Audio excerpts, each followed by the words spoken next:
SNDP യോഗം general secretary Vellappally നടേശനെതിരെ CPIM സംസ്ഥാന secretary MV Govindan BJPക്ക് vote ലഭിക്കാൻ വെള്ളാപ്പള്ളിയെ പോലുള്ളവർ പ്രവർത്തിച്ചെന്ന് MV ഗോവിന്ദൻ കുറ്റപ്പെടുത്തി. ദേശാഭിമാനി ദിനപത്രത്തിലെ ലേഖനത്തിലാണ് CPIM സംസ്ഥാന സെക്രട്ടറിയുടെ വിമർശനം.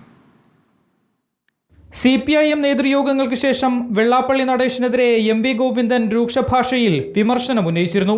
സംഘപരിവാറിന് കീഴ്പ്പെടുന്ന മനസ്സ് രൂപപ്പെട്ടു എന്നായിരുന്നു വിമർശനം. ഇന്ന് ദേശാഭിമാനി ലേഖനത്തിൽ വിമർശനം കടുപ്പിച്ചു. BJPക്ക് വോട്ട് ലഭിക്കാൻ വെള്ളാപ്പള്ളിയെ പോലുള്ളവർ പ്രവർത്തിച്ചു. രാജ്യസഭാംഗങ്ങളെ നിശ്ചയിച്ചതിൽ ഇടതുപക്ഷം ന്യൂനപക്ഷത്തിന് കീഴ്പ്പെട്ടു എന്ന പരാമർശം ഈ ദിശയിലുള്ളതാണ്. ശ്രീനാരായണ ഗുരു ദർശനങ്ങൾ തന്നെയാണോ വെള്ളാപ്പള്ളിയുടേതെന്ന് അനുയായികൾ ആലോചിക്കണമെന്നും MV ഗോവിന്ദൻ കുറിച്ചു. ജനവിശ്വാസം ആർജിച്ച് മുന്നോട്ട് എന്ന തലക്കെട്ടിലുള്ള ലേഖനത്തിൽ BJPയെയും UDFനെയും വിമർശിക്കുന്നുണ്ട്. കോൺഗ്രസ് സഹായിച്ചതുകൊണ്ടാണ് തൃശൂരിൽ BJPക്ക് ജയിക്കാനായത്. LDFന് മുഴുവൻ പരാജയത്തേക്കാൾ അപകടകരമാണ് BJPയുടെ വിജയം.